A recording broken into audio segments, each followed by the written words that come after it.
Educational seminar आज आपने बुलाया है, क्या कहेंगे?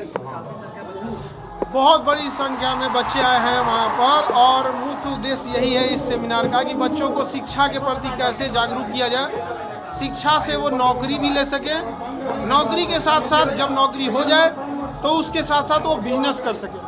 इतनी लेवल पे ले जाए वहाँ पर ताकि उनका अपना भी और साथ साथ देश का भी विकास हो सके। एजुकेशन के साथ साथ वो एक सभ्य समाज को भी दे सके। अभी हमने सुना कि आपने कहा कि बोर्ड की तैयारी को आप करवाएंगे। इस बार हम बोर्ड वाले बच्चों को भी पढ़ाएंगे। रीज़न क्या है कि हम लोग जब उन लोग बच्चों को पढ़ाने आते थे हायर एजुकेशन में तो उनका बेसिक्स बहुत कमज़ोर होता था।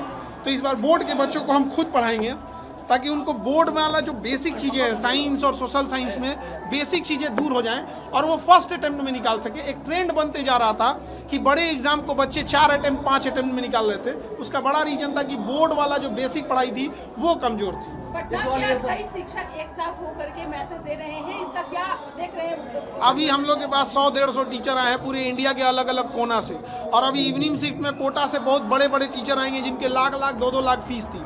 तो अभी नीट के बच्चे, जेई के बच्चे और बोर्ड एग्जाम वाले जो बच्चे हैं, इन सारे बच्चों के लिए हम ये कहना चाहेंगे कि अब आपको 2 लाख रुपए फीस देने की और दूर दिल्ली कोटा जाने की अब ज़रूरत नहीं पड़ेगी। अब आप घर बैठे ऑनलाइन भी पढ़ सकते हैं महज 2-3 हज़ार की फीस में, और पटना में आके ऑफलाइन भी पढ़ सकते हैं। ऐसे बच्चों को जिनके अंदर प्रतिभा है, और जो भी बच्चे इस बार बोर्ड एग्ज़ाम में टॉप किए हैं हर डिस्ट्रिक्ट के, इंडिया के किसी भी डिस्ट्रिक्ट का बच्चा है, अगर वो बोर्ड एग्जाम में रैंक 1, 2, 3 है तो वो कोई भी पढ़ाई करना चाहता है उसे हम फ्री ऑफ कॉस्ट कराएंगे। 1 भी रुपया नहीं लगेगा बोर्ड एग्जाम के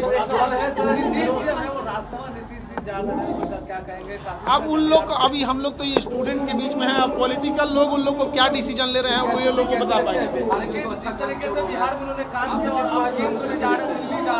ये बेटर वही बता पाएंगे हमसे बेटर, क्योंकि हमसे आप एजुकेशन का पूछिए, हम एजुकेशन में और बेटर करना चाहते हैं। और अभी हॉस्पिटल में हमने ब्लड बैंक की जरिए शुरुआत कर रहे हैं, और हम एक ऐसी प्रथा बनाने चाह रहे हैं देश में कि जब कोई बीमार पड़े और सीरियस बीमार पड़ता है और दिल्ली मुंबई बड़े शहर में इलाज करने के लिए जाता है तो वहाँ उसका कोई रिलेटिव नहीं मिलता है, और जब उसे ब्लड की ज़रूरत पड़ जाती है तो मजबूरी में हॉस्पिटल कहता है कि आप 4 यूनिट पहले ब्लड लेके आइए तब देंगे। हॉस्पिटल की मजबूरी है।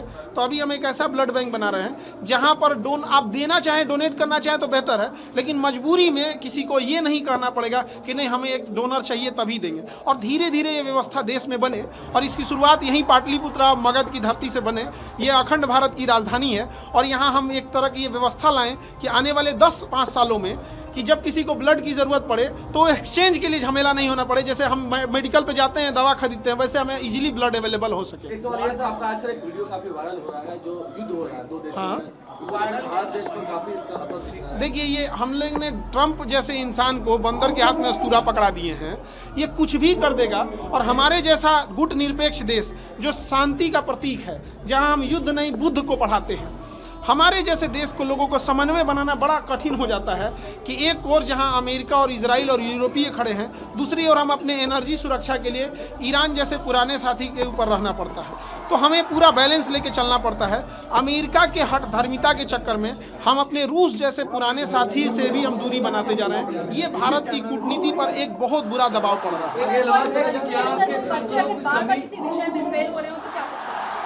देखिए, फेल होने का एक ही चीज़ होता है, या तो मेहनत कम की या तो गलत डायरेक्शन में मेहनत की है। दोनों चीज़ों की सुधारने की ज़रूरत है। थोड़ा मेहनत करे और डायरेक्शन थोड़ा चेंज करे। कई बार क्या होता है, बच्चे मेहनत तो और करते हैं लेकिन उसी डायरेक्शन पे कर लेते हैं। ये दोनों चीज़ों की ज़रूरत है। क्लास में देखने को मिले जिस तरीके से गैस सिलेंडर अभी कुछ खास उतना कमी देखने को नहीं मिली, लेकिन छात्रों के ऊपर मुसीबत थोड़ा सा देखना पड़ रहा है जब प्राइस महंगी हो गई है। LPG महंगा हो गया, होटल्स के खाने महंगे हो गए, तो ऑब्वियस बात है जो मिडिल क्लास बच्चे हैं उनके लिए अगर 200-300 जो चीज़ें भी महंगी हो जाती है तो उनके ऊपर बहुत बड़ा बर्डन आ जाता है। सर के हिसाब से नई सरकार कैसी होनी चाहिए, क्या लगता है आगे आने वाले समय में? कोई सरकार हो, उसे सबसे ज़रूरी होनी चाहिए कि पब्लिक की चीज़ों को ध्यान से रखे।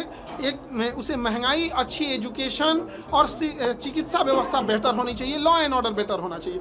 अब गवर्नमेंट कोई भी अगर ये काम करती है तो बेस्ट होगा।